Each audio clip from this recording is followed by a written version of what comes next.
was a little worried about him because even before he hit Daniel hit the ball, I was thinking if he hits a homer right here and I'm tagging, I got to make sure Bane doesn't pass me up because I mean he hasn't run bases too many times in the past couple of years. So yeah, that was my main focus. Right after he hit, I looked at Bane to make sure he wasn't running, and he wasn't. Yeah, because I suppose like Bane said he was able to watch Cabrera, who was just like admiring his, and but I guess you would have to watch the ball and make sure. Yeah, right after he hit, I was just looking at the ball just to make sure it was going. Because I remember Coach told us a story about one year. I think they were playing Florida or something, the SEC tournament like a long time ago, and Florida guy hit like what they thought was a homer, and the wind just pushed it back in, and the guy on third was celebrating, going home. They caught the ball, threw it back in. They ended up losing the game. So every time I'm on third base and they hit a ball that's deep, I think about that. I'm like making sure I'm tagging because if it goes over the fence, I could just walk home. So it doesn't really like I need to get a head start.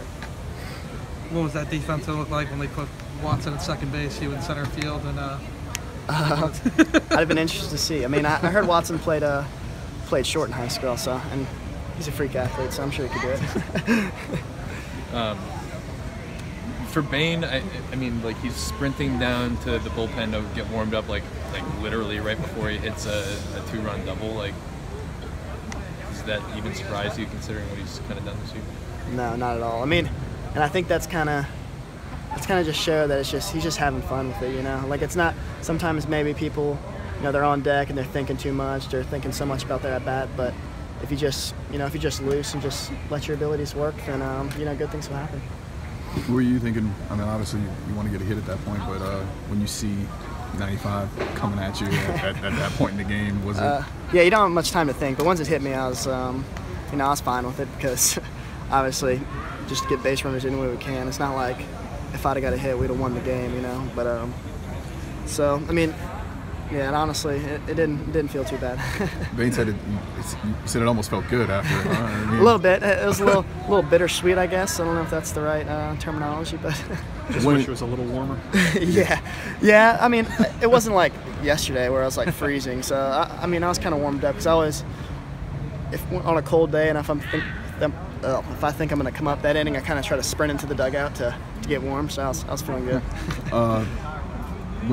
When Bane hit his double, it cuts it to 7-6. Did you kind of think maybe right then, like he was saying, that it felt like y'all had a 10-run lead at that point, that the winning was just inevitable? Did that kind of you guys kind of feel definitely. that way? I mean, I think that Bane's hit was just as big, if not bigger, than Daniel's. Because I mean, down 3 at that point? Yeah.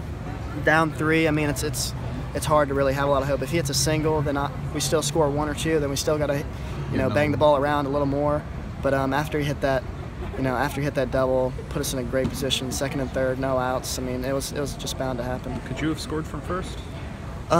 Maybe. I was running as hard as I could, like hoping that he'd send me, but he held me up. And once I turned around, they were just getting to the cutoff, so I think it would have been bang bang. No point in risking it. Especially with no outs. Yeah, no point in risking that.